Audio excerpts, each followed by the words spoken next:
Welcome to Massive Late Fee. And now your hosts, Mark and Carol.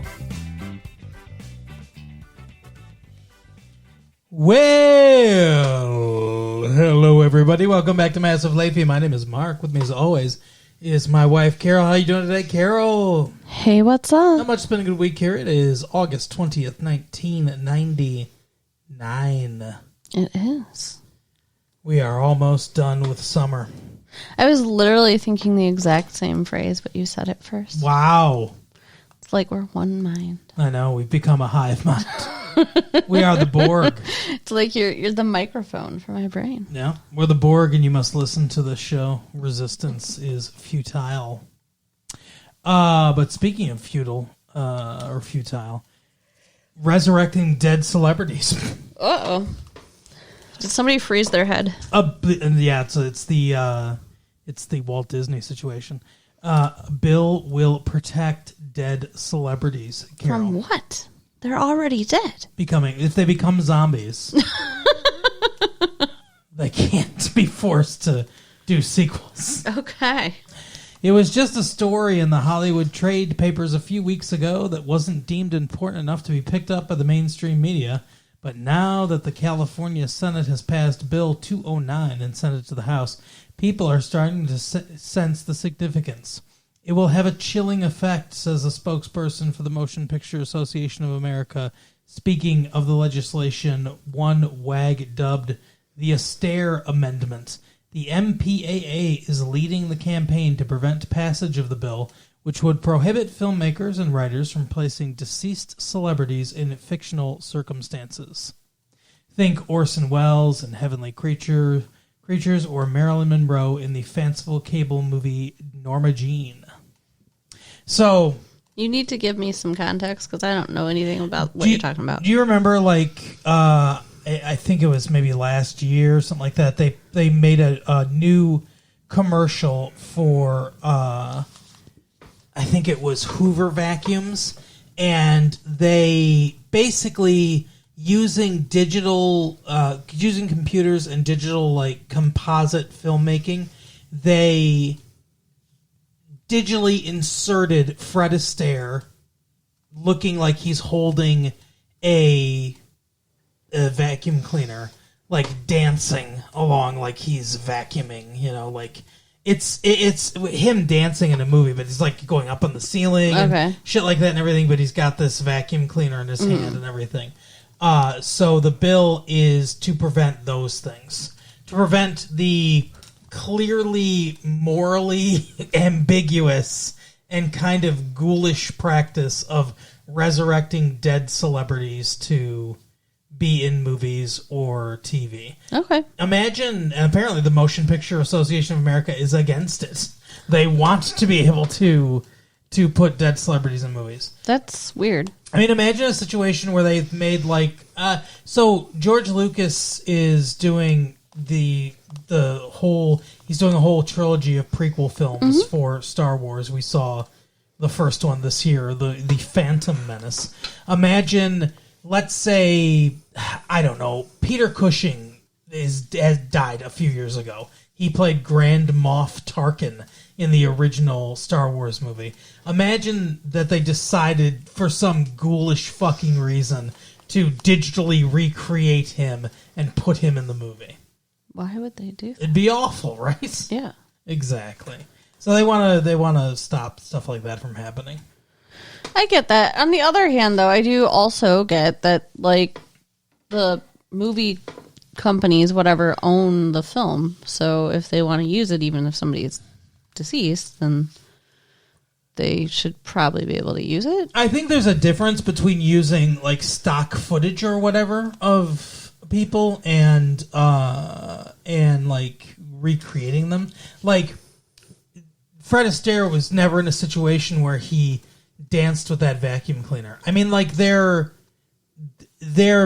having him endorse a product he never actually endorsed in life. You know what I mean? Sure. It is kind of weird. They did a similar one with the guy R. Lee Army, who was the drill sergeant in Full Metal Jacket, and John Wayne.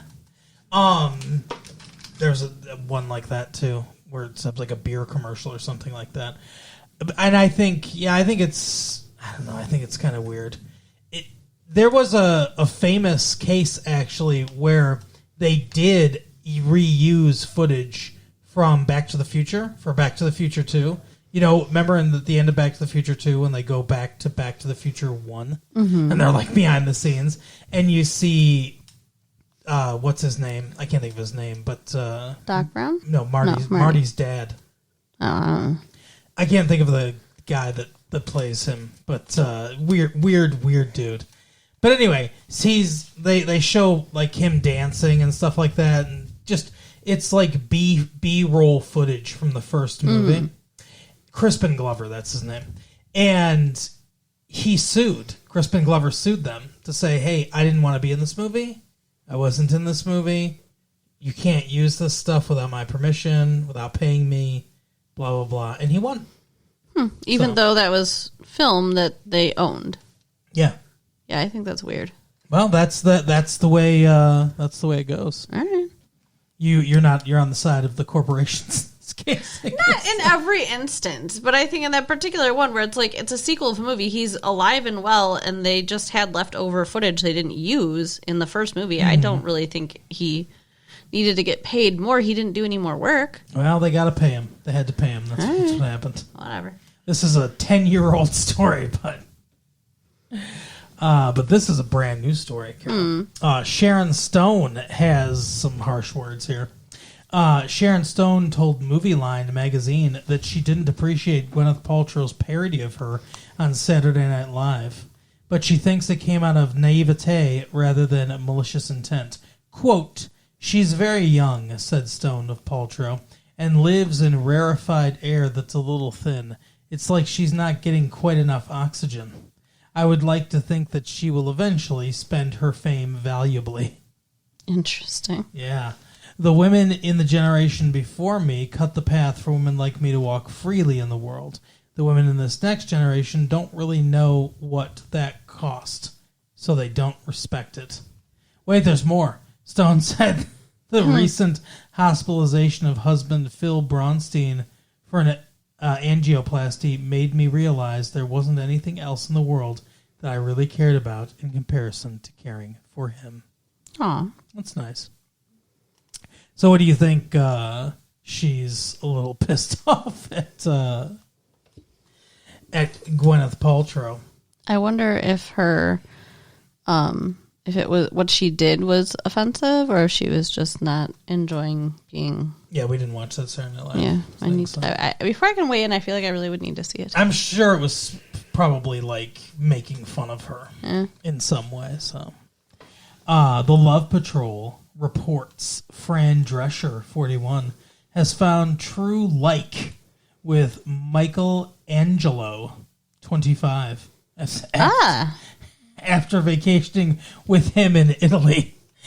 His name is Michael Angelo. It sounds like a Teenage Mutant Ninja Turtle that's like wearing a trench coat and a hat. You know how they would disguise themselves to walk on the real world? It's like, "Hey, Fran, let's get some pizza." Cowabunga. His name's Michael Angelo. But not Michelangelo, like the one word, but like Michael space yes, Angelo. Last name Angelo. Oh, his last name is Angelo. Okay. Yeah, Michael Angelo. Oh, I was thinking it was just like a middle name, or I don't know. But that's kind of cool. Okay. The Nanny TV star has been separated from Peter Mark Jacobson, executive producer of the show. Oh no! For most of the last 3 years. They're seeking $589,000 for their 3-bedroom LA house. So she was dating Peter Mark Jacobson, the producer of her show, or married to him. Yeah. And now they're getting divorced. That's no good. That's sad. I hope that doesn't mean the show's going to be over. Well, okay. What? I don't care. I like it. A new radio station on the Isle of Wight says it is out to capture a new audience. Pensioners who think even the Beatles are too modern. Angel Community Radio will not play any music recorded after 1959. Its hippest material will be from the likes of Glenn Miller, Perry Como, and Bing Crosby. All right. Sounds like my kind of radio station. I mean, it sounds like my grandparents' kind of radio station. On Sure. the wheel, and it goes round, round, round. It is your radio station, you're right. As it skims along with a happy sound. Yeah. What about the new Tetris? From old music to new Tetris, Carol. New Tetris. Yeah, new Tetris. What's happening? You don't know about new Tetris? I don't know about New Tetris. Tell me. It's a game. Enlighten me. It's speaking of music. Do do do do do do do do do do do. Okay, now you make me want to go play Tetris. It's a chip off the old block. Tetris, one of the most recognizable and highly addictive video games of all time, has undergone a nip and tuck for the Nintendo 64. Along the classic Puzzlers gameplay hasn't changed much. Its spiffy new outlook combined with super multiplayer action makes the new Tetris worth checking out. And this dude gives it a 3 out of 4 stars. Interesting. We'll have to check it out. Yeah. New Tetris. I mean, there's not much to say. I hope it's better than New Coke. New Tetris. Wow. Talk about a fucking... talk about an old reference, Carol. It's a reference from 1985. New Coke. The choice of a new generation. That's Pepsi, actually, but... Oh. Whatever. No. What? Oh. I'm not saying you said anything wrong. I'm saying I did. Okay. Holy shit. All right, before we get into the movie, Yes. some names and faces. Uh-oh. I'm no good with names or faces. Go Oh, ahead. well, who's that? Oh. That's Jewel. Told you. And now the Names and Faces Poetry Slam. You will tell my heart that it's okay before we turn each other loose beneath the endless sky. The poet, rocker Jewel. She's got a new book of poetry out, A Night Without Armor. Oh, okay. What do you think about that? I'll check out her poetry. Would you? I would. I like her music. What So. about Courtney Love? Sure. Did she write poetry? No. This is from the latest August issue of Jane magazine on Alanis Morissette. I just saw an interview of her in Billboard, and it was the most banal interview I've ever seen in my entire life. I started to see double. Just say something profound. Just get mad. Celine Dion gives better interviews than this. On why she and actor Edward Norton broke up. Number 1, his name is Edward. Okay, that's a great reason. On women's weight issues. I know from Drew Barrymore that weight doesn't matter in terms of our physical sexuality. And besides, whose standards are we talking about? Are we talking about sticking cotton balls full of orange juice down our throats and making ourselves vomit? What? I didn't realize that was a way to make yourself vomit, but that is so specific. I now am firmly believe that Courtney Love has either made herself vomit that way or knows someone who made themselves vomit that way. And, thanks for putting tips out there for all the young, hopeful bulimics. Come on now. No shit. That's really gross. Yes, reality bites. Janine Garofalo puts stardom into perspective. Unless you're Madonna, people don't really know who you are. I went out for drinks with Bill Murray a few weeks ago. Well, nice name drop there. And as we were walking out of the bar, and these guys were screaming, Dan Aykroyd! Oh my God, it's Dan Aykroyd! I would probably do that too. If you don't know Bill Murray, where does that leave me? I don't know. That would be depressing to be a celebrity out with a slightly bigger celebrity and not be noticed, and they are. I don't know. I guess. I don't think it would bother me that much, but I don't know. I don't want to be. I mean, obviously, we're very famous from doing this. Oh, of course. But I don't really want to be well known. No. I think that's why I think writing is one of the best professions you can have, because not a lot of people, unless you're really out there like Stephen King or something like that, not a lot of people know what writers look like. Well, a lot of them put their pictures on the book jackets. Yeah, but they might but not a lot of people just really look at that, you know? They'll recognize the name for sure, but what is do you know what fucking what's a good one? Who's the Goosebumps guy? R.L. Stein. What's R.L. Stein look like? I don't know. He doesn't put his picture on his books. I'm sure his picture's on a book somewhere. Christopher Pike, also. No idea, but I don't think... See, mostly, though, I read the paperbacks. What Shel Silverstein So maybe look if like? they had the hardcovers, it would be on there. Huh? Yeah. What Shel Silverstein I don't... look like? Wait, I do! I can kind of vaguely picture this black and white photo in the back of where the sidewalk ends. What about Roald Dahl? I don't know. What about Rolled Gold? Pretzels. Yeah, that's right. Delicious. Looks like pretzels. That's gross. Speaking of delicious, we watched Detroit Rock City, Carol. Yeah, we watched something not delicious. We watched something that features our beloved Detroit. I loved the part of the movie where they showed like 35 seconds of them driving through Detroit. Like you see the General Motors building, you see a few different like, you know, things and everything because they're going to Cobo Hall and all that stuff and everything. And then like after that montage, as they're driving into the city, it cuts and suddenly we're in California. Right. Yeah, they definitely did not do much of any filming in Fuck this area. no! They hired a PA to drive through the city of Detroit, and they used 30 seconds of their footage and was like, that's it. They didn't film this fucking thing in Detroit at all. Like, they're walking through alleys and stuff like that, and like, oh, this is Detroit. And it's like, yeah, and it's not. So, Carol. Yes, sir. What did you think of Detroit Rock City? I thought it was ridiculous. Mm-hmm. I thought it was gross. There were gross parts about it, sure. Did not really enjoy. I'm like, there was a couple funny parts, but like, I didn't even like the main characters in the movie. I didn't root for them. I didn't really give a shit about them. And the fact that they finally got their way, by the end of the movie, I hated them so much, I wasn't even happy that they got into the fucking concert. The biggest problem for me with the movie is that no one in the movie is likable at all. Yeah. There are no likable characters in the movie that are actual characters. There are a couple side characters that are neither pleasing nor displeasing, but they're not actual characters. Like they have Natasha Lyonne or whatever her name is of the Beverly slums Hills, of Beverly yeah. Hills fame, and in that movie we saw, the American Pie movie, she's in that. You know, and they totally waste her in this movie. Like she does nothing. She's not a character at all in this movie, really. Yeah, I mean, she gets stoned and passes out. That's about it. Yeah.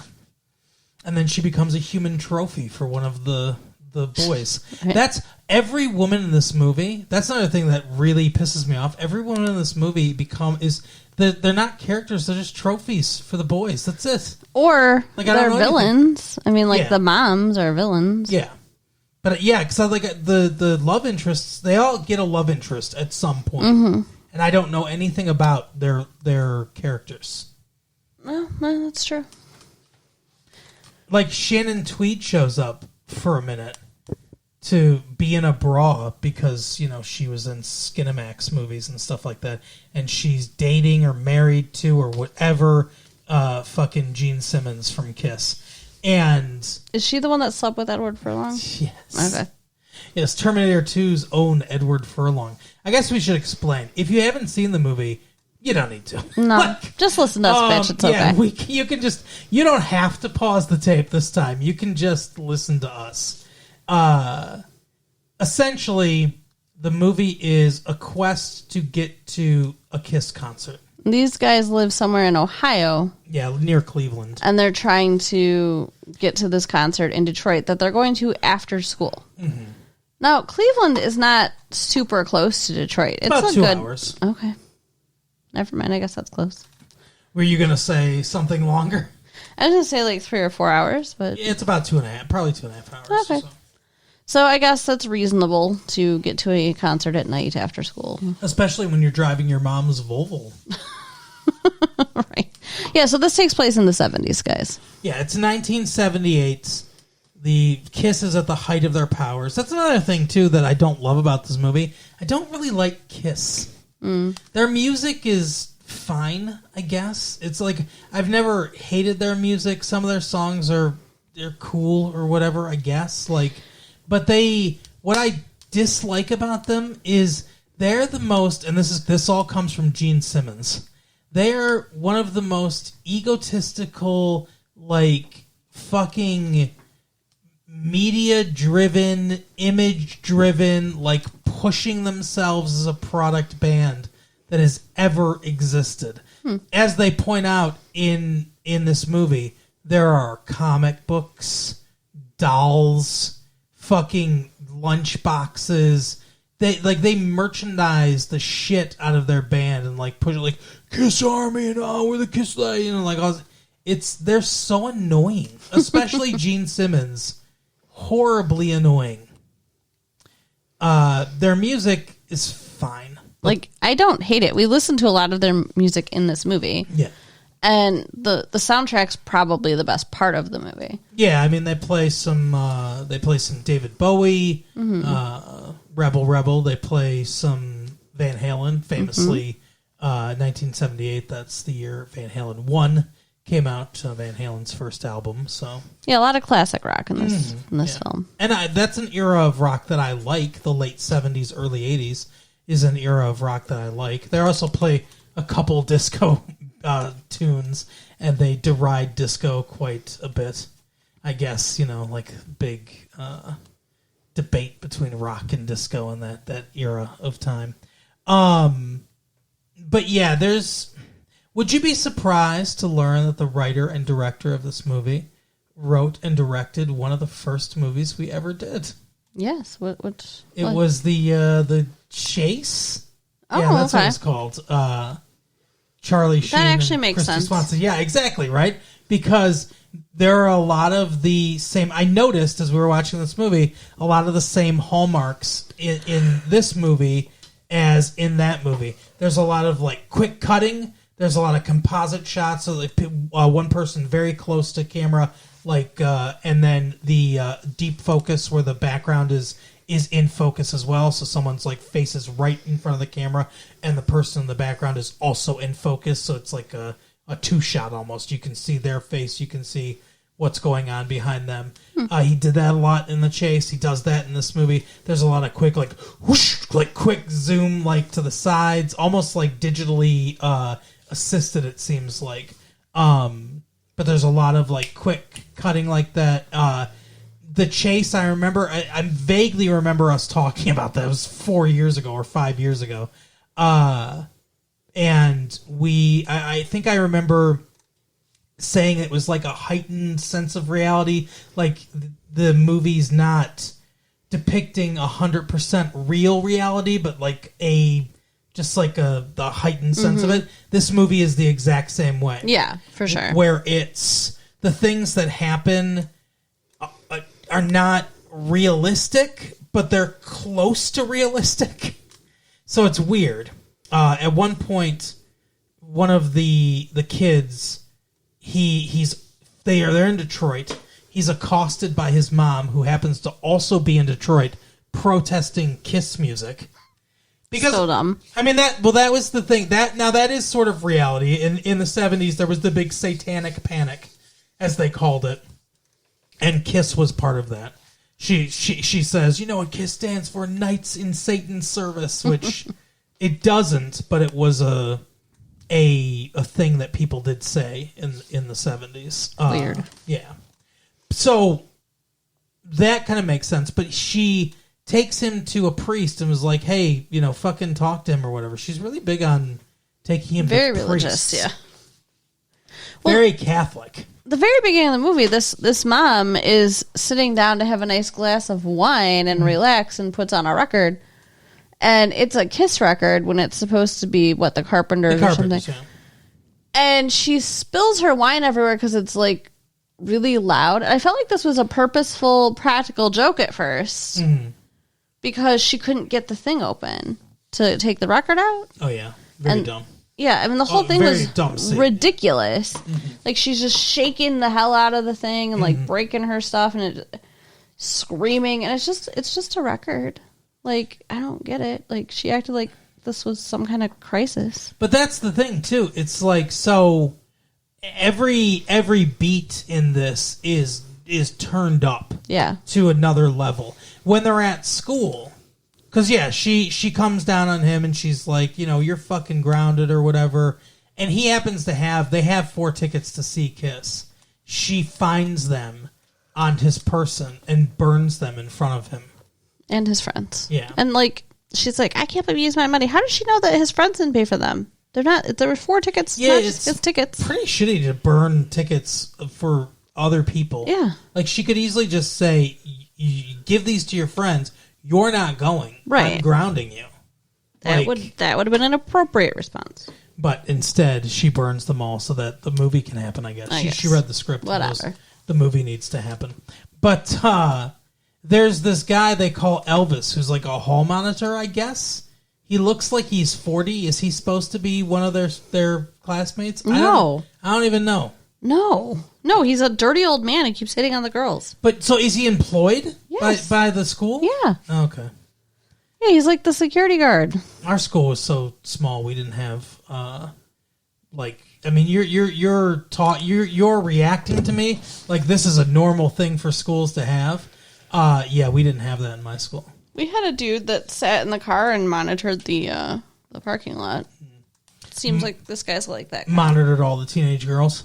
But anyway, there's a big chase scene through the school, and it's another thing that's just like it's super turned up. Like they run out of the school, they get away, and he stops and screams to the sky like William Shatner in fucking Star Trek 2, where he's like, God!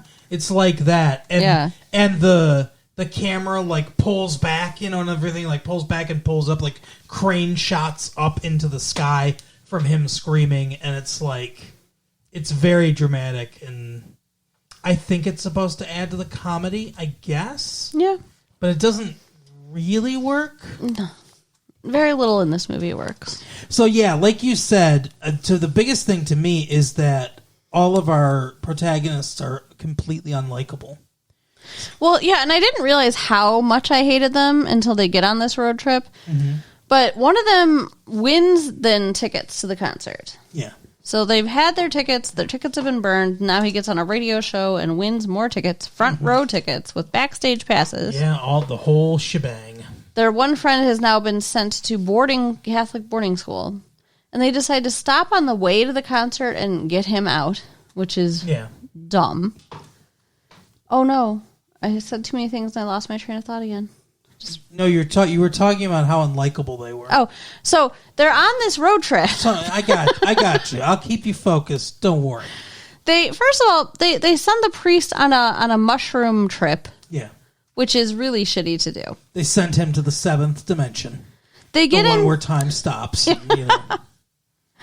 They get into a car accident because they're being attacked. That's not their fault. Well, but it's kind of their fault because they throw pizza out the window at the windshield of the car behind them because they're listening to disco. That was shitty. So that was unlikable too. They get into this big accident. They assault these people. They ruin their car. Yeah, this is one part that I actually kind of liked, sort of, because it didn't go into the realm of cliche.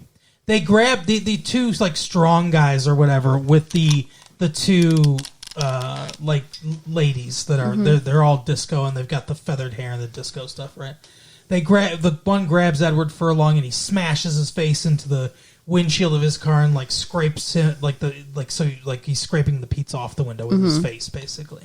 And I thought, these 4 guys, they're just scrawny high school kids or whatever. They're gonna get their asses kicked. This is so dumb, or whatever, but instead what happens is Edward Furlong kind of recovers and he hits the guy in the groin and kicks him in the head, knocks him out. And the rest of them, they're taking off their belts and they've got chains and shit like that. And they beat the fuck out of the other guy. And it's I was not that I wanted them to beat the shit out of these guys, but I was oh, that's refreshing. They're not being depicted as we're the helpless, hapless geeks that are just getting beaten up. They are acknowledging there's 4 of them and 2 of the other guys. It's, a fairly even fight, actually. Okay. So I kind of liked that it didn't, delve into cliche land like that. I thought destroying their car was probably overboard. Mm-hmm. I do think it was weird that the girl that didn't leave, because Natasha Lyonne was the second girl in this group, but the girl that didn't leave was like, you better hope they don't fucking find you. They're going to kick your ass. I also thought it was weird that they're in Ohio. They're going to Michigan. And yet these people were from New Jersey. Right. Like, I don't know why they were written or depicted this way, but these were not Midwestern 1978 disco lovers. That's just not, it'd be, oh boy, let's go to the disco, like, that would be them not, they're gonna, you better hope they don't fucking find you, they're gonna kick your fucking ass. And it's like, I thought, oh, they will come back into the movie at some point to be a roadblock in our protagonist's steps. Nope, they're gone forever. Yeah. That's something they set up that's never paid off. But Natasha Bedingfield's character, is that right? No. Wow. That's so far off, it's impressive. Natasha Lyonne. Oh, shit. Okay. Natasha Lyonne. Bedingfield. I don't know. When they pick her up, because she walked off before all of this happened, yes. she just got mad that the boys were being dicks. Yeah, she was like, stop with the macho crap, and I'm from New Jersey too. So they offer her a ride, and I think, oh, that's nice. Yeah. And then they start talking about, like, sexually assaulting her. They start talking about, like, how she owes them. And yeah, why don't you suck our dicks? You're a tease. How did I tease you? Because you got in the car. What? Yeah, like, absolutely awful. Yeah, some of the stuff, and then, like, they're talking about, like, they're using faggot and shit like that, like, throwing that around and everything. And it's like, they're being very... The way they talk and the way they act is not... It's not cool. I mean, even for the 70s, I think they were being assholes. I mean... Yeah, my suspicion is that the guy that wrote and directed this is maybe not a guy I want to know, but... Right. So, yeah, I mean, the whole movie, that's what it's like. These guys are just, they're being mean to people. They're, Well, the one dummy that wins the tickets... So, first of all, he wins the tickets. He gives all the answers, and they play... They go to the radio station to get the tickets, and they're like, oh, fuck, you ain't getting the tickets. And they play back what happened. Like, I don't know why they saved the tape. I guess probably because they anticipated he'd show up for the tickets. Maybe, yeah.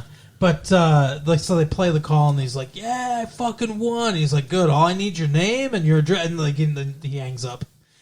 And they're like, we had no choice but to go on to the next, give it the tickets to the next person. Yeah. Because we didn't get any of your personal information. Yeah. Meaning, like, literally anyone could have showed up and said, hey, remember the guy on the radio? That was me. Because he says his name, everyone heard Tram it. or something. Like, not even his name, his nickname. Like, not even like he could pull out an ID and be like, that was me. Right. So, yeah, he fucked them over. He's an idiot. Mm-hmm. So they all want to get tickets. This is another problem I have with the movie. I get, like, wanting them to have a little bit of individual adventure, but, like, I also kind of wanted to see them work as a team and stuff, too. Like, and that never happens. Like, they never come together and do something as a team, which, I don't know, they're supposed to be a band. Like, I feel like, let them play off of each other a little bit. I get wanting to have their little individual vignettes, too, but, like, I don't know. But anyway, the idiot was like, I'm just going to beat up a couple of fucking little kids. And get their tickets. So, bad plan, like, mean plan. Yeah, terrible mean plan. You're the kind of guy who walks around and steals little kids candy at Halloween. Right. But what little kid has tickets to Kiss? Yeah, well, apparently one of them does. Yeah, because his big brother is with him. I guess, yeah. Because, again, he's an idiot and doesn't think about that. Like, no, it's late at night. There also happens to just be 4 of them, which is so convenient. What? There happens to be 4 of them. The little kid, his brother, and his brother has 2 friends. Yeah. But, and they ran into 2 other kids. They're like, we don't have tickets. It's just stupid. Little kids. Yeah. And so he steals their Stretch Armstrong instead. What an asshole. Yeah. Like, why are we supposed to root for this guy? That's what I'm saying. Mean, selfish. And then his next plan, his next brilliant idea is I'm going to rob the store I'm in. Yeah. he doesn't have a weapon. He uses the Stretch Armstrong. And it's very full of people. I know. This is so dumb. So right when he's about to go rob the place, somebody else decides to rob the place. Mm-hmm. And so instead he uses the Stretch Armstrong to try to pretend to, like he has a gun so he can save everybody. Yeah, it's really weird. I don't understand. And then he gets $150 from the register because that's the policy if you stop a robbery, which is dumb. Yeah, that makes no sense either. And he makes out with the cashier because she's grateful that he saved her. Yeah. First of all, why have a bounty to stop a robber? Why encourage your patrons to stand up to someone with a gun? Right. And that seems very easily, let's say he did that and because he knew about the reward or whatever, and he got shot and killed. Couldn't his family sue them? Hey, the store encouraged him to put himself in harm's way. Right. That seems not like a good business decision. Agreed. And second, as you mentioned, we get our first female trophy. Mm-hmm. A character with no character trait whatsoever, other than grateful that her life was saved and makes out with the guy. Just some female trophy to make out with. That's that's what it feels like. And it's like, I'm not one of those guys that's like, oh, women must be. You can't look at women and you can't judge. You can't call women beautiful or hot or whatever. You can't. I'm not one of those fucking prudy dudes that are. It's like you can't I didn't know such dudes existed anyway. I'm sure they do somewhere.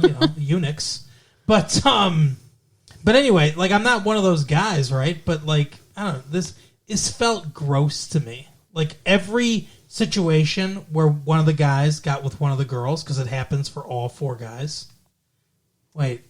Yeah, you're right. Yeah, it does. You're right. Yeah, because Natasha Lyonne. Yeah. It happens for all four guys. All four guys get at least kissed. Two guys have sex. And every time it felt like, what? This is just whatever. This is just the prize at the end of the game. Mm-hmm. That's what it feels like. It's weird. No, I agree. But anyway, so yeah, he stops the robbery, and because he needs the money because he tries to rob the little kid with the Kiss face paint on him of his tickets, but he has a big brother that's like a wrestler essentially, and he says, you know what? If you give us $200, I won't make my brother kick the shit out of you. Which is so dumb. So he gives him $150, and then he punches him in the stomach. And he's so hard that he flies back into a brick wall, but he's fine. Like a cartoon. Yeah, but he's fine. Yeah. In reality, every organ in his body would be liquefied. Right? But yeah, so that's how the one guy fails. They all also, not all of them, but two of them, this also smacks of lazy writing. Because not all four of them have an arc. I guess maybe 3 of the 4 of them have an arc. Because you could call the other one a character arc.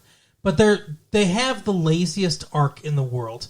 The one guy, the guy that stops the robbery, is he says something at school like, oh, we're going to ditch class. Who gives a fuck? I'm just going through the motions anyway, until until I'm old enough to drop out. Because they're all supposed to be 16 or whatever, right? Then the robber is robbing the store, and apropos of nothing, essentially, the clerk's just like, don't shoot me, I'm a teenage high schooler or whatever. And he's like, high school? What the fuck's that ever done for anybody? I just went through the motions. And and it's supposed to be the kid on the ground realizing, I think that's why he stands up to the guy too, because he's facing his future self or whatever. I think that's what it's supposed to be, but he's supposed to realize, oh, don't just go through the motions until you can drop out. Actually try in school. Or you'll wind up like this asshole. Interesting. So I think that's supposed to be his arc. And then the one they offhandedly mention, because they're in a band, too, called Mystery, which is like a Kiss cover band, I guess. But the lead singer, Edward Furlong, Terminator 2's own Edward Furlong, his acting has not gotten better. They offhandedly mention he has stage fright. So yeah. He conquers his stage fright by going to a strip club to strip. But what's hilarious is, before he does that, he gets very drunk. Yeah. So it's like he conquered his stage fright by being drunk. Yeah, so that doesn't count as conquering his stage fright. I agree, but that's supposed to be his character arc, I guess. And the other one that you might call a character arc is the kid that stands up to his mom. Yeah. Yeah, I would say he has the most character arc, honestly. Well, I think he's the most fleshed out character, too, of all of them. But Edward Furlong's thing upset me so much. Oh, yeah, this is horrible. So he tries to buy a ticket from a scalper, but he doesn't have enough money. $75. So the scalper suggests he go across the street to It's Raining Men, the Hallelujah. male strip club, and apparently it's amateur night and competes because if he wins, he'll have enough money for the ticket. It's $100. It's the classic movie trope of here's a contest to win exactly the money you need. Now, why he would think this would work out for him, I don't know, because he's not. He doesn't built. look like a stripper. He has no body. He's built like Edward Furlong. Exactly. And so he's sitting there and some woman buys him a drink. Now, he's a That's Shannon Tweed. 16-year-old kid, Right. and he uses a very obvious fake ID to go in and do this. He is obviously a teenager. It's not like he's a teenager who looks like a grown-up. Well, here's what's funny, too. So I thought about this. This takes place in 1978, right? Mm-hmm. Michigan law from 1972. In 1972, Michigan lowered the legal drinking age to 18 Okay. from 21 because they lowered the age that you could get drafted into fucking Vietnam as 18 or whatever, right? So they lowered it to 18, and that stayed in place until December 1978. So it was 18. Okay. Meaning his fake ID would say he's 18 years old. So to get in, you had to have been 18 years old. To drink, you had to be 18 years old. So Shannon Tweed must have thought, I guess, oh, he's 18. Mm-hmm. But he's like 16. Yeah. Yeah, so she buys him drinks, and he drinks a bunch. Yeah. Like, the first sip he takes, he spits it everywhere and goes, it went bad. Yeah. Why would you keep drinking if that's your reaction? No kidding. The bartender must have been like, hey, stud. It's not actually bad. The bartender was maybe the most entertaining part of this section of the movie, but very obviously cliched, just dancing gay bartender guy. Hey, I'm a bartender. I'm a male bartender that's working in a fucking strip bar for men, so I'm gay, but I'm also happy, which is another meaning of the word gay. But anyway, so yeah, he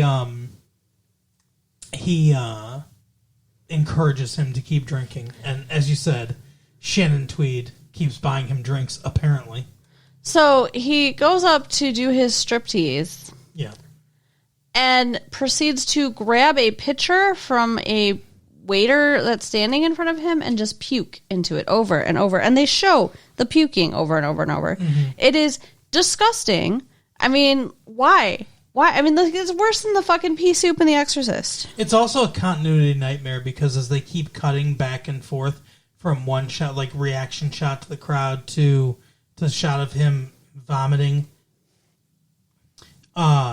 it's is inconsistent the amount of fake vomit that's in the jug, and it's very noticeably inconsistent. So it's I don't know. It's not funny. I think we're supposed to be laughing at this. I think we're supposed to think this is funny. Yeah, I think so too. But like the look and like the crowd just goes completely like they're all excited and then they go completely like just quiet and they're just like shocked and disgusted and like it's so awkward. And then he just gets up and starts dancing and they start cheering and no. And then he starts making out with Shannon Tweed later. Yeah. Who would kiss him after that? Yeah, was there some scope? I hope so. Or close up or something Disgusting. like that? Did he at least have a tic tac? The tic tac is not enough. Well, maybe not like a single tick or a single tack. Probably not, but maybe several of them. I don't know. They can be quite powerful. Okay. But yeah, so fucking weird. Yeah. And upsetting, disgusting, not funny. And then they have sex, They do have sex. And So she tries to pay him for it. adult Shannon Tweed has sex with 16-year-old Edward Furlong. Oh, And that's considered good, I guess? and she taps his penis with her foot, and he has an orgasm. Yeah. And he's like, "Oh, you saw me and my penis throw up today." Hilarious line. No, you know what? It made me want to throw my popcorn back up into the bucket. Thank you. But yeah, she does pay him, though. Yeah. She just says it's not for the sex. It's just because, I know you need the money for something or whatever. Yeah, she wants him to have the money. What happens to his money? Nothing, because they don't need it. Oh, he just keeps it. He didn't. For some I reason, I guess. thought somebody took his money. Nope. Okay. So No. he gets money. Yeah, he just has money now, I guess, Good for him. to drive home. I mean, there's not a lot more to say about it. No, there is. Okay, good. We should talk about the vignettes. So Okay. the one kid who's got the religious mom, Mm-hmm. she drops him off. She drags him over to a Catholic church in downtown Detroit and drops him off with the priest and is You know like, the "Hey, one. you need to do, confession." If you're familiar with the west side of Detroit, you know the one. Everybody. Okay, there's You- only one. You know the Catholic church they're talking about. So he's in the confession booth, and the priest is like, "Oh, you have to come up with something, juicier, or didn't you ever have a romantic tryst with a girl, or what the Yeah. fuck?" So you want to get off on his confession? That's what it's. Yes, It's disgusting. That's what it's supposed to be. Yeah. But he sees this girl from school, or no, she sees him going across the street into Mm-hmm. the church, and she wants to go say hi. So then he loses his virginity to her in the confession booth. Yeah. While they're Well, waiting for the priest to come back. Yeah, well, he's supposed to be thinking of something juicier to tell him. Mm-hmm. So stupid. It's very dumb. And again, there's nothing about her. Yeah. Who the fuck cares?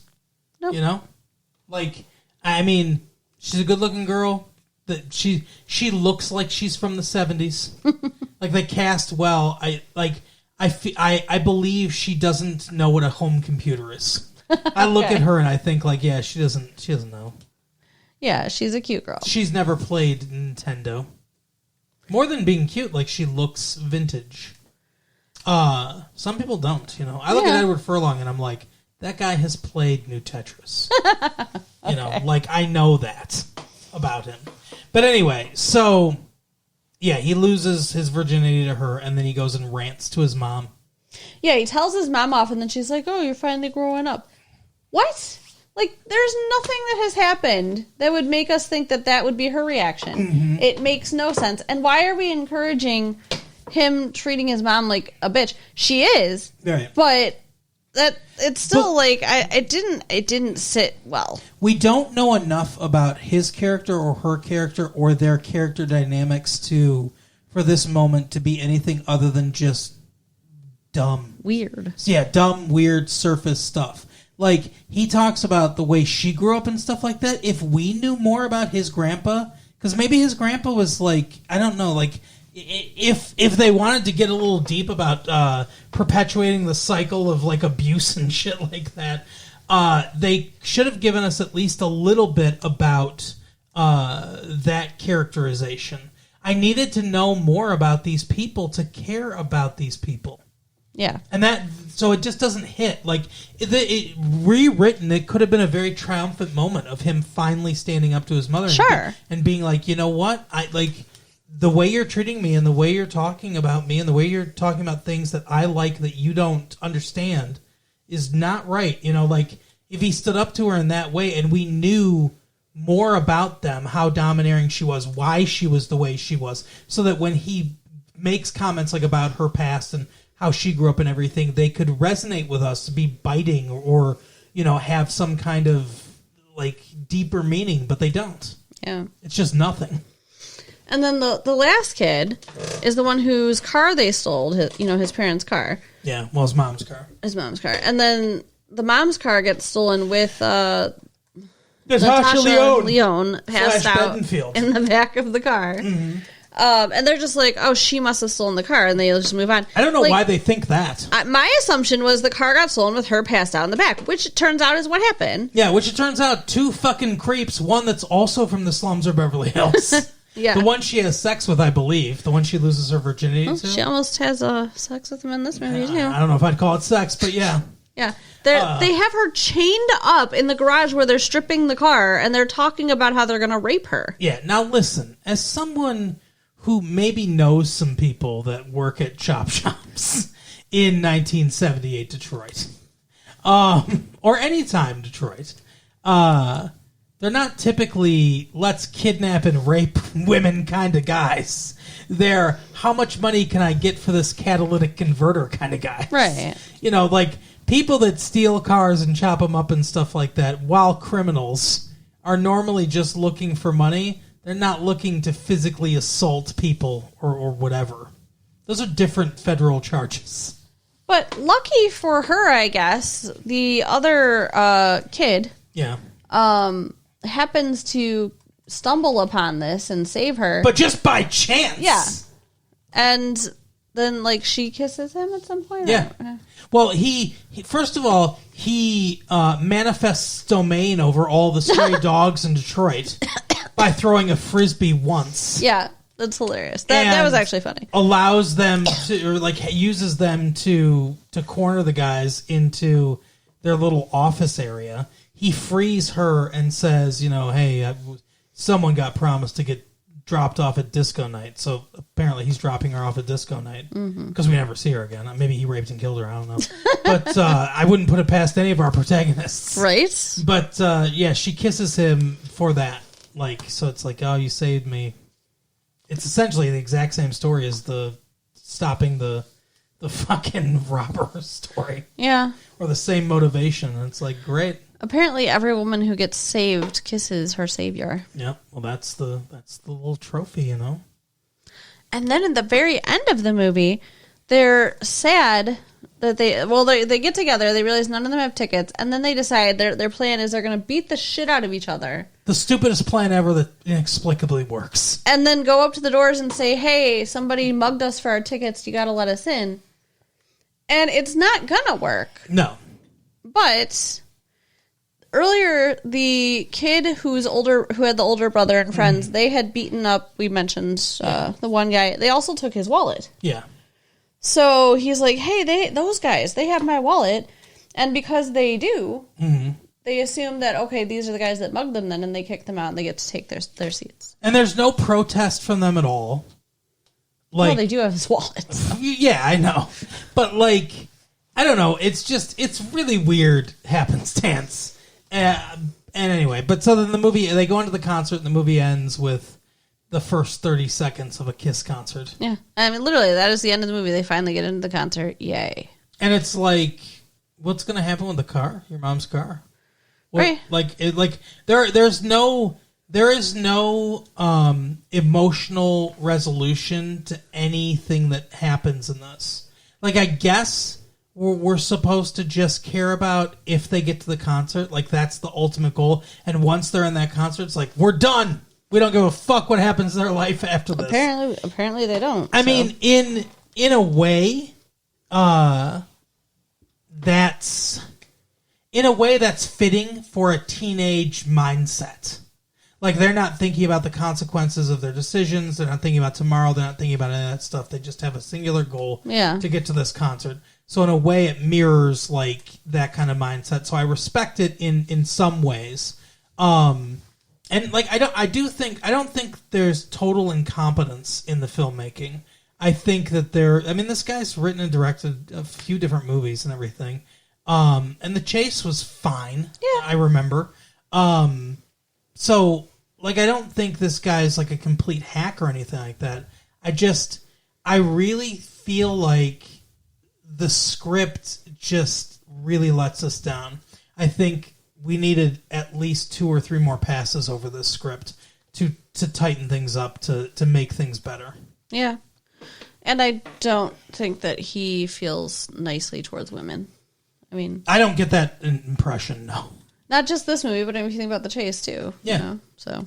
At least Christy Swanson's character has more depth Sure. in that movie, but in a lot of ways she can also just be looked at as an accessory to Charlie Sheen's wrongfully imprisoned character. Mm-hmm.